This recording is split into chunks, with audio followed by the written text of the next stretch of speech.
At kamusta ang muli sa lahat ng ating mga 100% na subscribers, followers, digital creator, family careers grinder, at ganun din sa mga repamits natin, ka-vapers, at doon sa mga aking mga simpleng katambayan or mga bago nating katambayan dito sa ating YouTube channel, iVape6792, at ganun din sa aking personal account vlog sa aking Facebook. Siyempre, nandyan yan.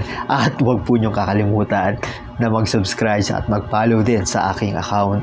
Then, meron tayong isang 3 minutes na may na video tutorial about dito sa mga gamit ninyong cellphone or kaya mobile data na biglang nawawala ng internet. Paano ba ibalik at paano ba gawan ng paraan yung mga ganitong klase ng problema ng inyong cellphone or kaya ng kahit ano ninyong mga networks na ginagamit, mapa dito, mapa TM, Globe, Smart, biglang nawawala ng internet. Paano ba maibabalik yan? At ano ba yung nagiging problema? Yung mga ganitong klase ng problema. Kaya ito yung napaka-simple at basic technique lang na ibibigay ko sa inyo.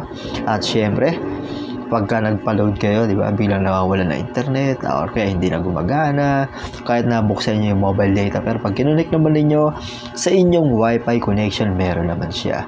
Ano ba yung nagiging problema nito? Kaya ito yung mga simple basic technique na ibibigay ko sa inyo dito sa ating simpleng tambayan. Syempre, ganun din sa aking YouTube channel, yung iVape6792.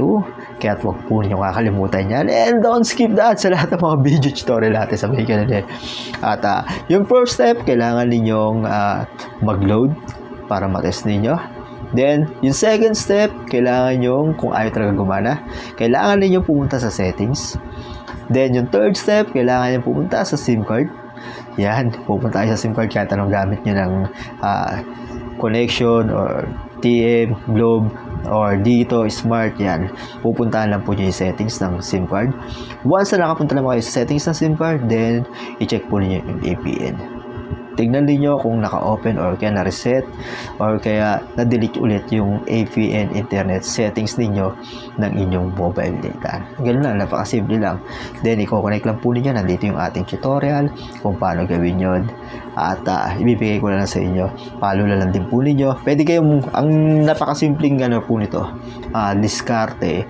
Kung parehas kayong TM or kaya dito, pwede ninyong kopyahin yung access point or kaya yung VPN mula dun sa dito internet sa inyong settings ng mobile data.